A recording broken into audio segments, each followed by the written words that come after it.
Hey, everybody, welcome to another episode of Rooted Podcast. John here with my great friend Ben Cole. We are going to talk about all sorts of things today. We're going to try to focus on ducks, but for those of you that have been listening, you know our minds just go wherever they well please. So we're going to start with ducks, and then we'll just see what happens from there. I'm just as excited as you guys are. But as always, Ben's going to start us off right. Ben, I hear you got a special little word for us today. What's going on? Yeah, so it's not a Bible verse today. It is a word, a Hebrew word that is used throughout the Bible to describe God's love, grace, um, and we don't deserve any of it, but the word is hesed, and that is the Hebrew word meaning loyal, steadfast, or faithful love. Let's think about that for a minute. So, Say that word again. Hesed. hesed, Hesed. Hesed. So let's think about this for a minute. There's how many times this is really going to the married folk out there, but it's for everybody. So in my marriage, we're supposed to love our wives like Christ loved the church, which has said loyal, steadfast, faithful love. Unconditional.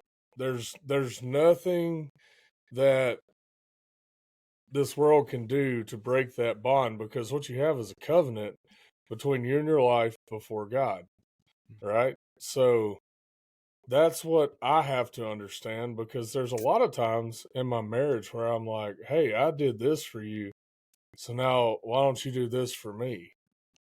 But that's not how God works. He gave us the option for eternal life and loves us regardless of our sins, of our shortcomings. He still loves us because he knew that we were going to be sinners and we're always going to sin. And the only atonement for that was Christ dying on the cross for our sins. So, with Yeah, that, you just give without you basically give with no expectation of getting anything back. yeah, and you love unconditionally. Right. Unconditionally. You accept your wife for who she is, you accept your husband for who he is, and you love him. Now the and I'm talking about, like, I'm not talking about, abusive situations and things like that. What I'm talking about is loving your spouse equally. You both have to do Mm-hmm. it. You both have to have that love for each other like Christ loves us. Now, is that something that's easily obtained? No. Being married is like having another full-time job, and I'm not very good at this full-time job. So I have to learn a lot. I've learned a lot over the 5 years I've been married, and we're actually doing a marriage class at church, and Mm-hmm. this is what they talked about tonight, and I was like, huh, well, this just hit me like a ton of bricks. Yeah. Isn't this fantastic? It's like I needed it, it's like a breath of, man, how have I missed this all these years? You know, being married can be a tough gig, and especially as hunters, it can be a little more tough during the prime time of the hunting seasons, right? You look at, I mean, if you really break down the calendar of a hunter, right? Let's say that you hunt and fish. I mean, dude, just for deer alone, right? Let's just say September, October, November, December. Okay, that's the actual hunting part of it. And then let's call it, you know, June, July, maybe even into August a little bit. You got food plots, and then of course August, definitely you got scouting, you've got running trail cams, and then so let's say January, you know, you got waterfowl. Of course, that's mixed into with December. Then you got early seasons and first splits and all that stuff. Springs, turkey hunting, and it's like, and then in between all that, you're fishing, you're trapping. It doesn't, you don't really have a lot of space for time to be allotted, and you start to find out pretty quick that your wife wants to hang out with you and see you and go do things and go to movies and picnics and hang out and have dinners. And it's like, oh, well, now what do I do? This is, what's going on here? Cause I don't know.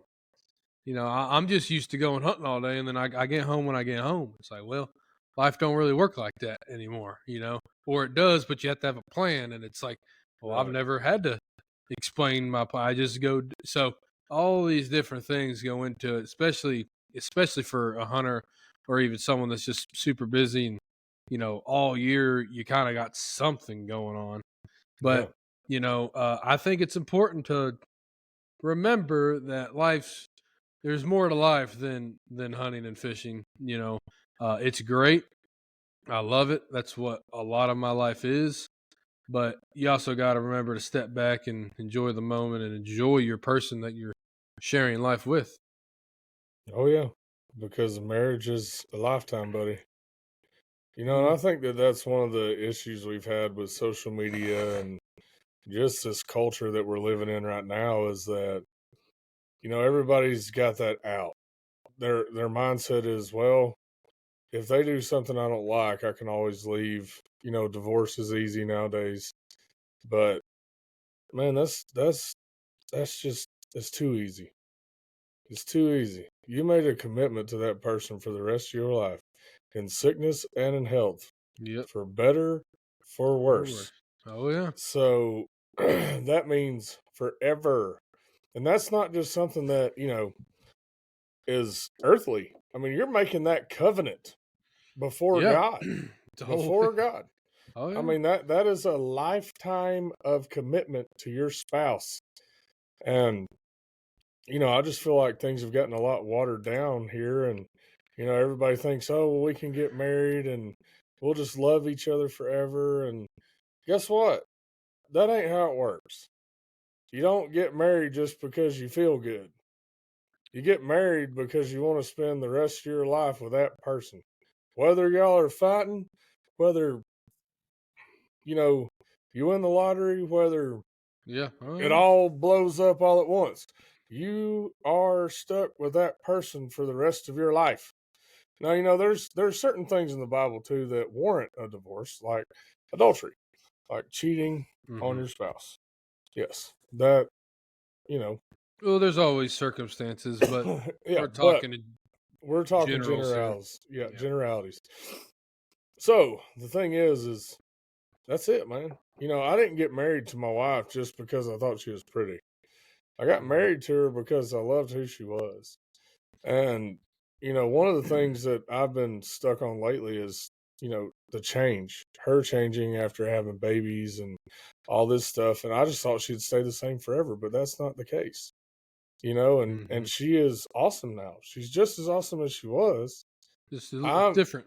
I'm the one who's got to adjust to the change, you know what I mean? Hmm. So anyway, that's some advice for you married folk out there. I'm sure there's somebody out there that's been married a whole lot longer than us, but you Oh know, yeah, for sure. just just a thought. It it's just a lot. It kind of goes hand in hand with everything. I mean, Yeah. you know, even in my situation, wife's pregnant, first Mm-hmm. child, Yep. and you want to talk about change. I know you know this.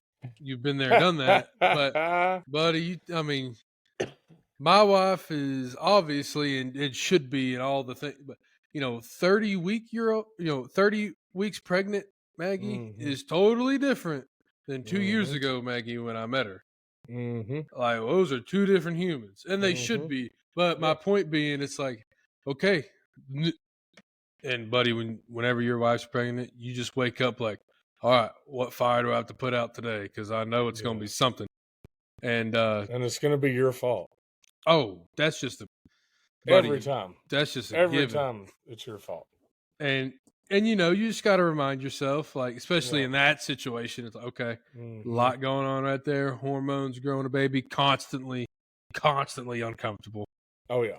Dude, listen, so where I work is mostly women as well, so they are all the time politely reminding me about, what she's going through.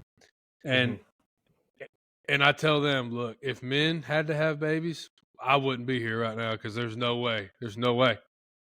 There's not a chance. I know a lot of dudes, a lot of tough, strong, gritty dudes. They're out there in the ice punching holes in it to put decoys in to shoot ducks. They're cold. They got buck blood on their hands. I mean, some dudes. Ain't no way any one of them would have a baby. I'm here right here to tell you. Nope. And You I'm could, one of them. yeah, sign me off that list, pal. I'm good. So I'm good. that's why, I mean, I firmly believe that like they are way stronger than I would ever be because there's no way I would do that.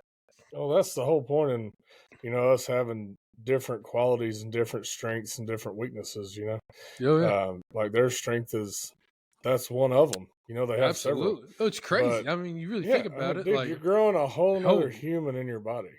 that's nuts. So I don't think that's talked about enough. It's like No, because it just happens. You're like, yeah, women get pregnant and have a baby. Like, no. Time out for a second. Think about that. That's crazy. And they just do it. It's like, oh my, and as you know, so much has to go right and so much can go wrong, and it's like it's just nuts. So yeah, shout out to all the moms out there, that's for certain. Yep, shout out to all the moms, we appreciate you. But man, anyway, so I totally agree with you. It's a team effort for sure. And you just got to be there for one another, and that's just all there is to that. And I will say, as hunters here and outdoorsmen, and vice versa, if you're a woman and you meet a man, look, you got to be straight up front and to the point. They can't just find out that you have this hobby that takes up most of your time. You just got to be straight up. That's how I was with my wife. Like, look, this is what I do. This is just how it is. Yep. For example, perfect example, the turkey show is in February. As y'all know, we were there last year. We'll be there again this year. Yep. And this is our second year having a booth, but this is probably my like 10, probably 11th year, maybe 12th year, something like that. Year going, and it's just it's what I do, man. I go to it's life, death, taxes, John going to the turkey show, right? It's just what it is. Yep. So I told her, and it's always right around Valentine's Day. This year, one of the days of the show is literally on Valentine's Day. So, but I told her, I mean, I don't even think we were dating a month yet. And I'm like, just so you know, every Valentine's Day for the rest of your life will be spent in Nashville, Tennessee. And that's just life. And if you don't like that, that's okay. Tell me now. But if you want to proceed with this, just know that's going to happen. So you got to have those conversations is my point. And she likes it. We stay at the Opryland Hotel. We go to a nice place to eat. Everybody wins. This year, she will not be attending, as we discussed earlier. She'll be about to bus with our baby girl. But anyway, my point being, as outdoorsmen, my advice, be up front. Yeah. Always be up front. Always be up front with your woman. Speaking of being up front, I heard that you had some real upfront encounters with some duckaroos. Oh, buddy.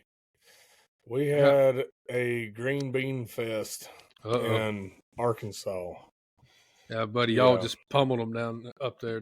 Oh, we did. So, first day we had a 7-man. Second day we had an 8-man of mallards.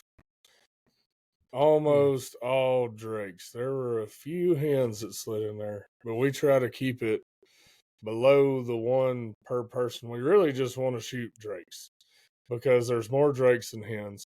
And I would much rather shoot a big old green head than I would an old brown hen. But, man, sometimes when it's right at first shooting light, it's, hard to decipher between a male and a female or a drake or a hen, whatever you want to call them. But it can be a little difficult to decipher. But, man, it was an unbelievable experience. And we had those ducks landing in our laps. Absolutely phenomenal. And, One of the keys to duck hunting, I'm about to tell y'all a secret. Here we That's go. not a secret. But one of the keys of duck hunting is the scout. That is by far the most important aspect of hunting waterfowl. That's how you kill birds. You have to go, you have to scout, you need to find the X or be as close to the X as you possibly can be. And that will greatly increase your chances of harvesting ducks. And the X is just where they are, where they're feeding. The X is where they want to be. So the best thing I do is I like to go out, I'll ride a boat around, or for example, I hunted public land in Alabama for 25 years. And the way I scouted on public land on the big open water of the river, I would go and drive around and find a raft of birds and take my binoculars from about 200 or more yards away so I didn't stir them up too bad. And I'll just look at them and try to get an idea of, hey, how many, huntable birds are here? What are they doing? Where are they sitting? Is there some special reason they're sitting in that exact spot? And then I'll pull up my maps and figure out if there's a hump or a shell bed or whatever. Because I was hunting divers. Let me preface it with that. I was hunting divers, meaning canvasbacks, redheads, bluebills, ringnecks. Those were my target birds because, let's face it, on big open water like that, on the river systems, there's not a whole lot of mallards until you get into the backwater, the sloughs, the impoundments, and things like that. That's when you get into more of your puddler ducks. And but what I was hunting then was divers. So I would look very closely at where they were sitting, how they were sitting. Where are they feeding right now, or are they just loafing or resting or whatever? Come up with all this stuff. But another key point here is to go out right at daylight. Like, be out there on the water like you're going hunting. But instead, you're going on a scouting mission. And you figure out exactly where those birds are. You drop a pin on your map, and then you go right back there the next morning, get all your decoys set out, and get tucked in and shoot ducks. Now, is that a fail-proof method? No. You're still going to have days that a storm blows in and pushes them further south or whatever. There's a bunch of different weather variables that go into play with everything. But at least you've done your due diligence and you have a pretty solid idea of where those birds are. Well, that kind of reminds me of a turkey hunting. People like to say roosted is roasted, and it's like not all the time. You can try to put yourself in a pretty good position, but just because you know where that turkey went up in a tree doesn't mean you're going to kill him, because he may just fly off the other side because he's a turkey and he can do that. So it kind of sounds like same-ish principle here. Just because that's where they were, it don't exactly mean that's where they're going to be tomorrow. Or that afternoon or whatever. So yeah, I can totally see that happening. And dude, snow geese are the worst. Really? They will field hop overnight. Like, they'll be in that field feeding like crazy. You go hunt them the next day, and they're the next field over. It's like, and it's a field you don't have permission on. Yeah, of naturally. course it is. Yeah, and then you get permission on it, and then the next day they've hopped 3 fields down. It's like, good grief, man. What in the world are we doing? But luckily, though, if it's the field that you're next to, and you have one of them ginormous Arkansas spreads, you typically can pull some birds into your spread, especially juveniles. Dude, a juvenile snow goose will do it right, do it dirty every single time, just about it. Those adult birds, they're harder to fool. They've seen it all. They've seen every decoy spread known to man. So they're a little bit harder to fool, but one of the best ways that I've found to hunt snow geese is when it's a foggy day, they're flying low. You can have that e-collar on. Now I'm talking about in conservation season. Yeah. You can have that e-collar blaring. And man, I've had some jam up snow goose hunts when it's foggy or super cloudy and they're not flying super high. They're about treetop high. Hmm. Dude, in fact, we had this hunt in Arkansas a few years back.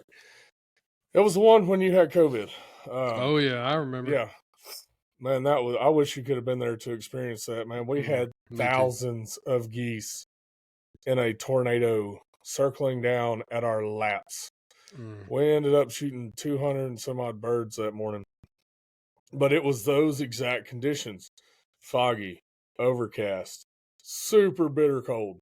And it was a whole bunch of juveniles. We had a few adult birds in there, but majority of them were juveniles.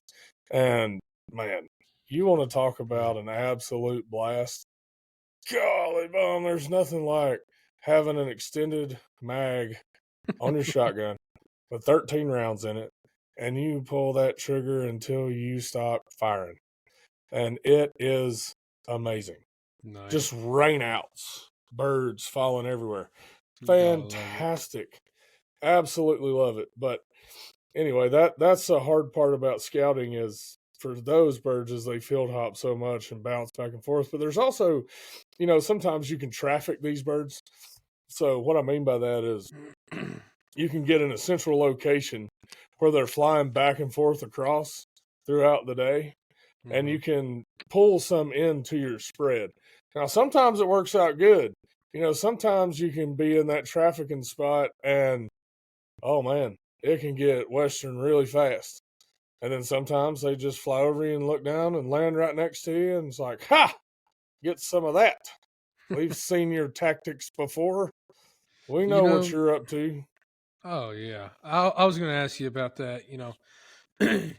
You talk to every duck hunter in the country, they're gonna tell you the best decoy spread, how to do it, blah blah blah. Right? Whatever it is, snows, mallards, anything in between. Mm-hmm. Uh, okay. Obviously, we usually hunt more south, right? Mm-hmm. Arkansas, Tennessee, Yeah. you know, Illinois, a little Missouri. more up there, Missouri, you know, versus Canada, North Dakota, you know what I'm saying? Mm-hmm. So, okay.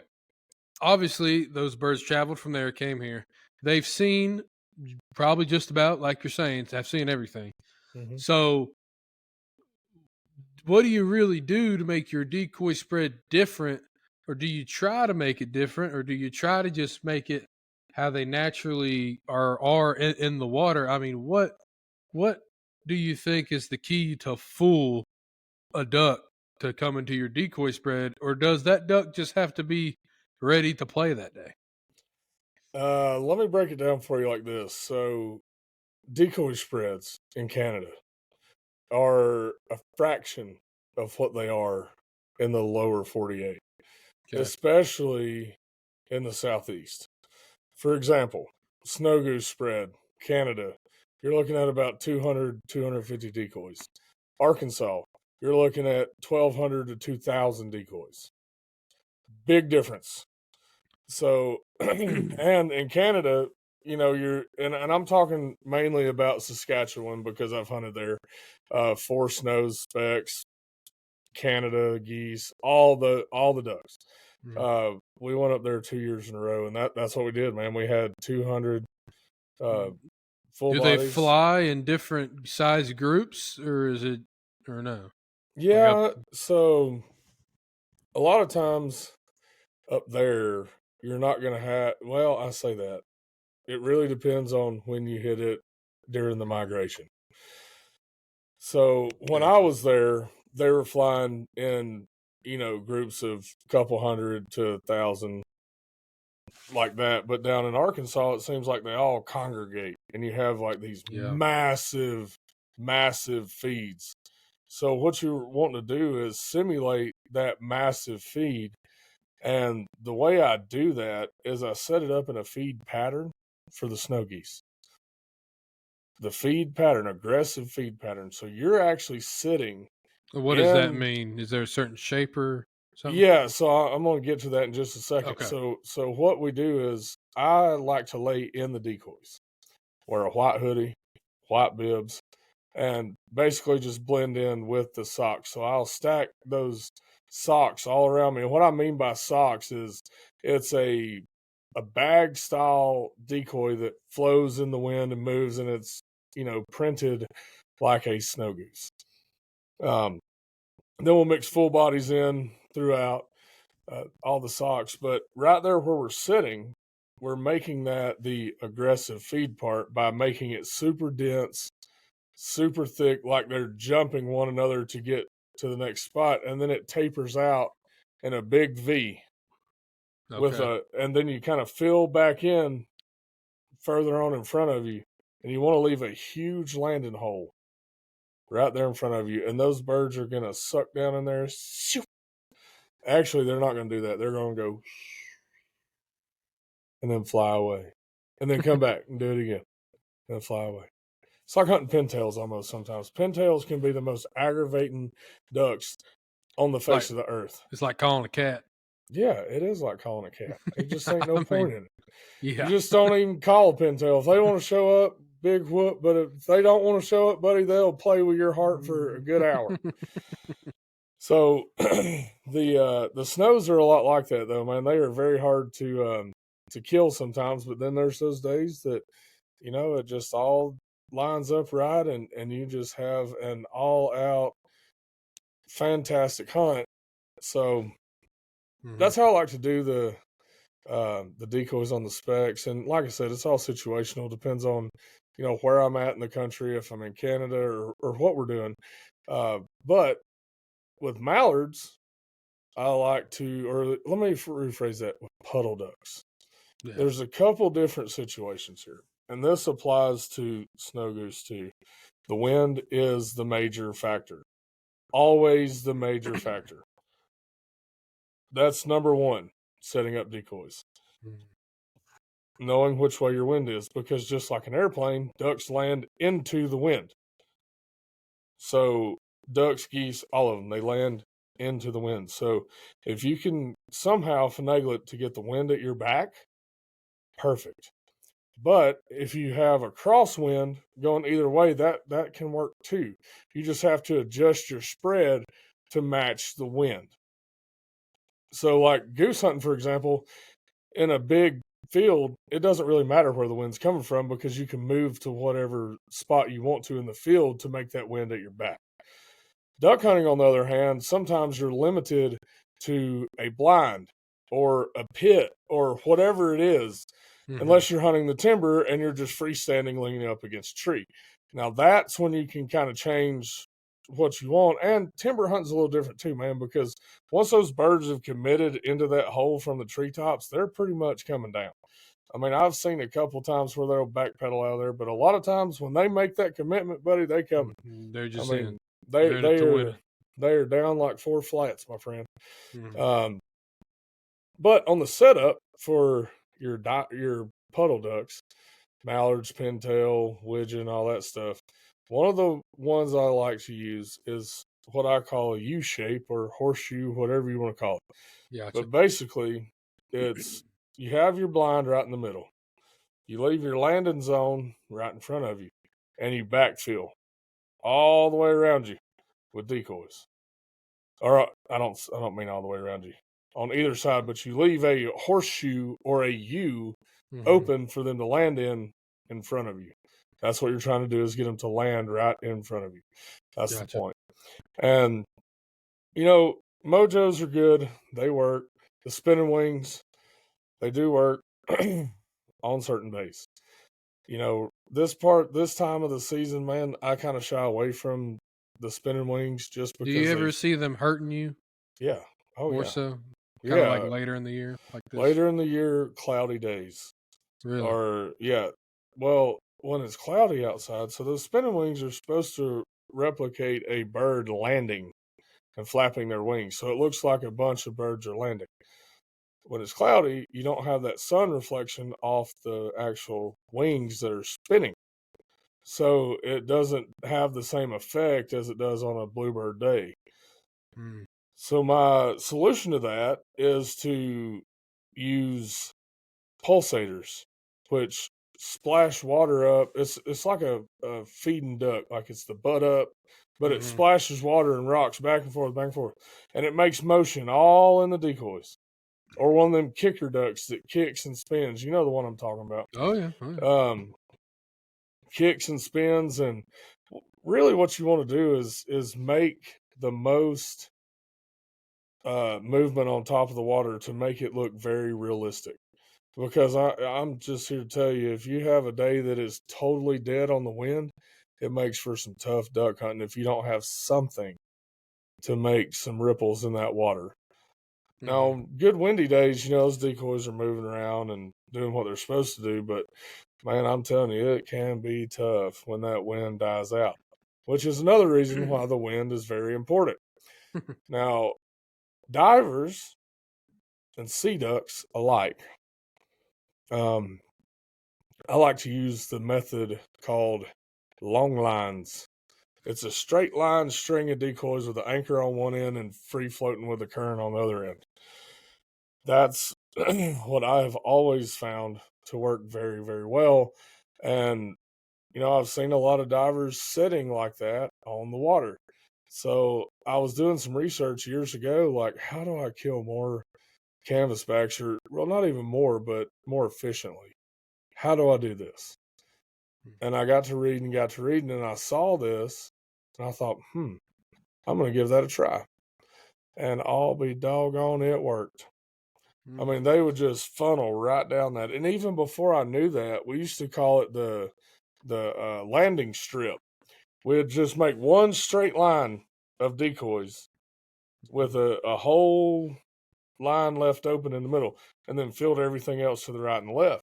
And those canvasbacks would hit that, sound like a F-16 bomber coming over you, old fighter jet. So it makes sense, after I learned all that, I thought, well, dang, that makes sense now that's Yeah. why that was working. But we just refined it a little bit. Mm-hmm. We were on the right path, but just trying to refine it and make it to where it was like those birds are going to see it and be shoom right down on it. That's kind of how that worked. And man, even on the sea ducks, it was perfect. Just have to Now, use heavier weights and a lot more decoy line for the sea ducks. now, whenever you're saying this decoy line, is that kind of like a jerk rig or whatever? Same thing, or no? It's something different. As far as the long lines, yes, it's very similar to the same kind of cord. It's just got little clips on it that you hook several decoys to, just a lot like a jerk cord, but it doesn't have the bungee cord on the end to release and pull the decoys. Right. All you're doing is anchoring those things and letting them rip, and you don't mess Okay. with them after that. So the current and the Gotcha. wind kind of does its thing. There's other ways to do it too. You can put them on mats, like trampoline mat, something similar to that, and you can tie your decoys to it, and you don't see that when that goes in the water. Mm-hmm.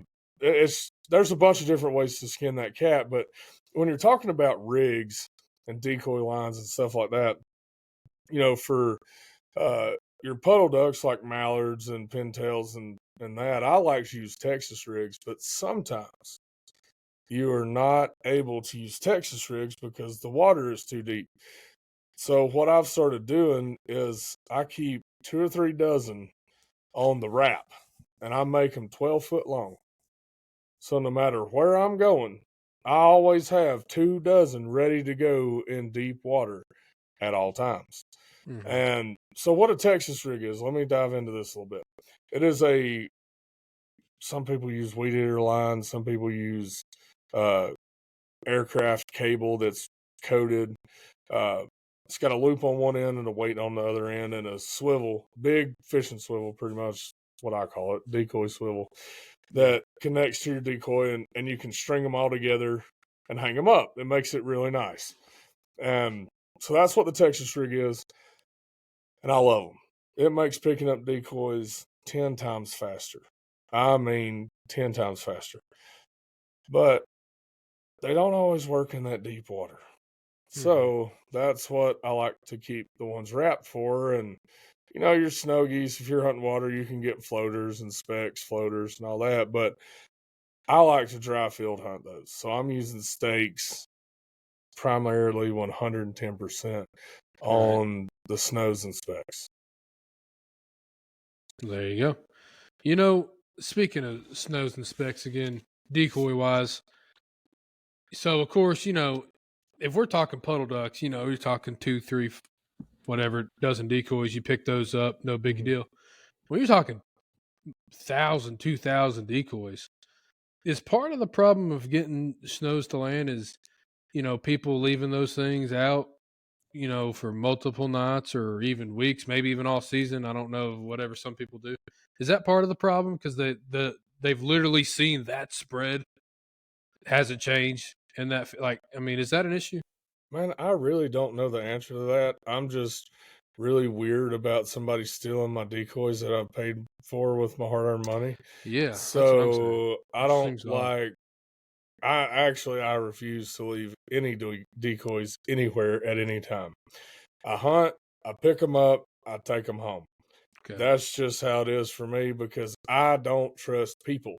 Yeah, I just don't. I don't I get it. trust anybody, man. They're gonna come hunt you spread or steal you decoys, and then guess what? You got to replace them.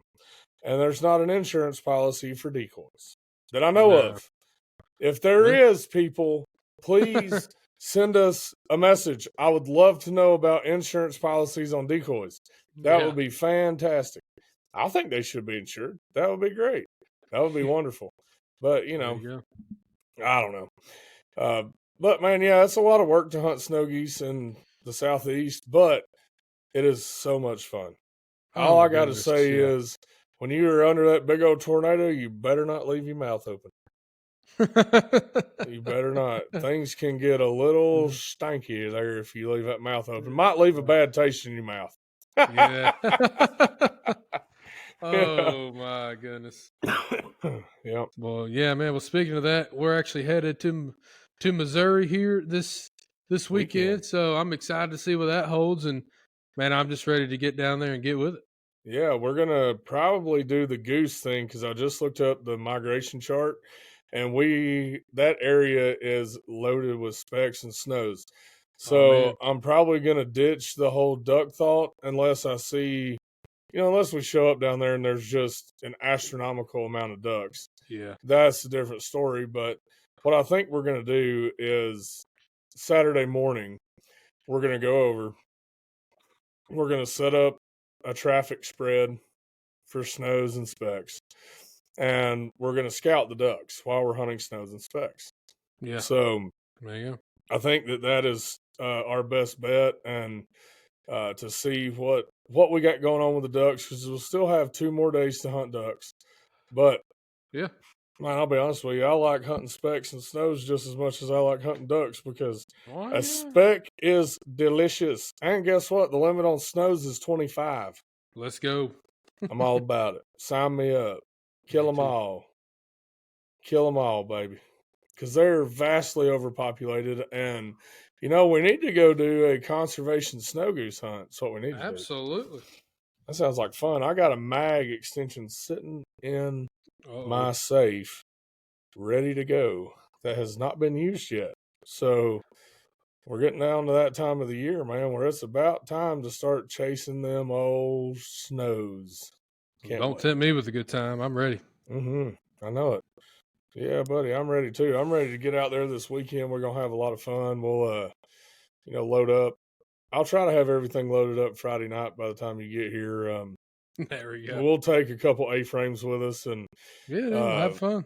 all the spec decoys, all the snow decoys. Well, I don't know if we can take the full bodies, but we can at least take the socks. Yeah, we're And gonna have yeah, fun and we're gonna be ready. And oh hey yeah. man, you know, whatever gets thrown at us, we're just gonna take it head on and try and kill them. Hey, it's one of those. We may kill nothing. We may shoot limits. Who Or we may knows? shoot one or two. It's a toss up. But you know what, John? We're going to go be in God's creation. That's And right. we're going to go and we're going to watch that sunrise that He has blessed us with for 3 Absolutely. straight mornings where He has created us to enjoy it. Yep. Right there in His creation. And I'm just here to tell you that there's no better place to look for God than in His creation. and in the Bible. I'm telling you, you can see it every single day. And when I say creation, I don't just mean the land and the sun. I'm talking about you and me and other Oh, people, man, goodness, because yeah. we are creations of God. So There's that. there it is. So let's go kill some ducks and geese this weekend. Let's go give it a try. I'm in. Down like 4 flats, man. That's it, We're pal. going to put that OF-250 in the wind. Shoo. Let's go get them. Let's do it. Well, buddy, Let's do it. you got any other tips and tricks to share with these folks? Oh, make sure you cover your face. Listen, I'm telling you right now, you want to talk about a good way to flare a duck Well, that's the is way to to do it. see a pieball right there in the blind. Looks like the sun has landed in the blind, just a total reflection. Everything around you is dark except for your face. That's right. And it's just shining like a ray of sunshine. Look, they make face masks. Here's a little cool thing too. You can take a wine cork, burn it, spread, burn it, spread, burn it, spread. And then you're ready to go. There you go. Hidden Ready to rip and grip. from the shadows. From From the the shadows. I love it. All right, guys. Well, that's all I've got on this one. Look, we are rebuilding our website for the Yes. shop. Our website is still up and running, but we are reconfiguring our store. We will have that up soon. Be ready to go. But as always, guys, thank you so much. And remember to keep God at the center of everything you do. And with Yes. that, the redneck is out. See y'all. Bro.